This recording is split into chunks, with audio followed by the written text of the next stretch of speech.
Rani dan Buku yang Hilang.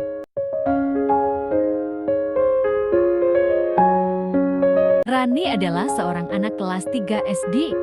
Ia terkenal di sekolah karena suka membaca. Setiap pulang sekolah, tasnya selalu berat bukan karena buku pelajaran, tapi karena penuh dengan buku cerita dari perpustakaan. Rani suka duduk di bawah pohon mangga di halaman rumah, membaca sambil ditemani suara burung dan angin sepoi-sepoi.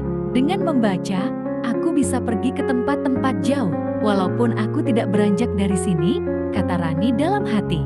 Suatu siang, setelah jam sekolah usai, Rani pergi ke perpustakaan. Deretan rak penuh dengan buku berwarna-warni membuat matanya berbinar. Tiba-tiba, ia menemukan sebuah buku baru. Kisah Negeri Pelangi. Sampulnya bergambar kastil indah dengan pelangi melengkung di belakangnya. Wah, buku ini pasti seru sekali, Rani berbisik penuh semangat. Ia segera meminjamnya dan memasukkan ke dalam tas. Dalam perjalanan pulang, ia sudah membayangkan petualangan di dalam buku itu. Sesampainya di rumah, Rani langsung membuka tas. Ia ingin segera membaca buku barunya. Namun, betapa kagetnya ia ketika buku itu tidak ada. Aduh, kemana perginya? Tadi aku yakin sudah memasukkannya ke dalam tas. Gumamnya panik. Ia mencari di kamar, di meja belajar, bahkan di ruang tamu. Tidak ada. Bagaimana kalau aku tidak bisa mengembalikan buku ini? Pasti Bu Pustakawan marah sekali, pikirnya cemas. Malam itu, Rani tidak bisa tidur nyenyak. Ia berguling ke kanan dan ke kiri, membayangkan wajah Bu Pustakawan yang kecewa. Keesokan harinya, Rani berjalan pelan menuju sekolah. Jantungnya berdegup kencang. Ia ingin sekali bersembunyi, tapi hatinya berkata, aku harus jujur, apapun yang terjadi. Di depan perpustakaan, Rani menarik napas panjang, lalu masuk. Bu, saya kehilangan buku pinjaman. Saya minta maaf, katanya dengan suara pelan sambil menunduk. Bu Pustakawan tidak marah. Ia tersenyum lembut. Terima kasih sudah jujur, Rani. Itu sikap yang sangat baik. Jangan khawatir, mari kita cari bersama. Mungkin bukunya tertinggal di kelas. Rani dan Bu Pustakawan pergi ke kelas. Teman-teman yang lain ikut membantu mencari. Tak lama, Lala, teman sebangku Rani, berseru, ini bukunya. Tadi aku menemukannya di bawah bangku. Mungkin kemarin jatuh saat kamu berkemas. Rani merasa lega sekali. Ia memeluk bukunya erat, lalu mengucapkan terima kasih kepada Lala. Bu Pustakawan tersenyum. Rani, kamu sudah memberi contoh baik. Kejujuran selalu lebih berharga daripada sebuah buku. Hari itu, Rani berjalan pulang dengan hati yang ringan. Ia belajar sesuatu yang sangat penting. Berkata jujur membuat hati tenang.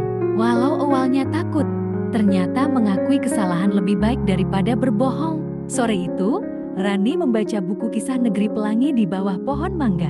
Ia tersenyum sambil berbisik pada dirinya sendiri. Seperti tokoh pahlawan di buku ini, aku pun bisa berani-berani untuk berkata jujur. Malamnya, adik kecil Rani, Dito, mendekat. Kak, bacakan dongeng dari buku itu, pintanya dengan mata berbinar. Rani tertawa kecil lalu membaca dengan suara pelan. Dito mendengarkan dengan khusyuk, seolah-olah ikut masuk ke negeri pelangi. Selesai membaca, Dito berkata, kakak hebat, berani jujur ke Bu Pustakawan. Aku juga mau belajar jujur seperti kakak. Hati Rani terasa hangat mendengarnya. Keesokan harinya di sekolah, Bu Pustakawan menghampiri Rani. Rani, karena kamu sudah menunjukkan kejujuran, mulai minggu depan kamu boleh membantu di perpustakaan. Kamu bisa belajar merapikan rak buku. Mata Rani berbinar senang. Ia merasa dipercaya. Dari situ ia sadar, kejujuran melahirkan kepercayaan. Hari Senin, Rani mulai tugasnya di perpustakaan. Ia belajar menyusun buku sesuai huruf abjad, membersihkan rak dari debu, dan menata buku cerita bergambar. Teman-temannya yang melihat pun ikut kagum. Wah, asyik sekali bisa membantu Bu Pustakawan, kata Lala. Rani tersenyum. Iya, semua ini karena aku berusaha jujur. Suatu sore, ketika sedang merapikan buku, Rani melihat sebuah buku baru dengan sampul berkilau. Tulisan di sampulnya, rahasia hutan ajaib. Buku itu belum boleh dipinjam karena masih dalam proses pencatatan. Rani sangat ingin membacanya. Hatinya berbisik, kalau aku sembunyikan buku ini, tidak ada yang tahu. Namun ia segera menggeleng. Ia teringat nasihat Bu Pustakawan. Kejujuran selalu lebih berharga daripada sebuah buku. Rani pun menahan diri. Ia meletakkan buku itu kembali di rak dengan senyum bangga. Suatu ketika, sekolah mengadakan hari kejujuran. Semua siswa diminta berbagi pengalaman tentang kejujuran. Rani maju ke depan kelas dan menceritakan kisahnya tentang buku yang hilang. Sejak hari itu, banyak teman yang sering datang ke Rani untuk bertanya atau bercerita. "Kak Rani, aku pernah lupa mengerjakan PR. Haruskah aku bilang jujur ke Bu Guru?" Tanya seorang adik kelas. "Tentu saja, lebih baik jujur daripada menutupi dengan alasan," jawab Rani dengan lembut. Sedikit demi sedikit, Rani menjadi contoh kecil di sekolah. Beberapa minggu kemudian, Bu Pustakawan mengadakan lomba menulis cerita. Tema lombanya, kejujuran membawa kebaikan. Rani ikut serta. Ia menulis kisahnya sendiri tentang buku yang hilang. Saat pengumuman, Rani terkejut. Ia menjadi juara pertama sebagai hadiah. Ia mendapat buku catatan indah bergambar bintang. Sejak itu, setiap kali meminjam buku, Rani lebih berhati-hati. Ia selalu mengecek tasnya sebelum pulang sekolah. Ia juga mengajarkan Dito, adiknya, untuk menjaga buku dengan baik. Kalau kita menjaga buku, sama saja kita menghargai ilmu, kata Rani sambil menepuk buku catatan barunya. Pada akhir semester, Rani berdiri di depan perpustakaan. Ia memandang rak-rak penuh buku dengan bangga. Dalam hati ia berjanji, "Aku akan selalu mencintai buku dan menjaganya.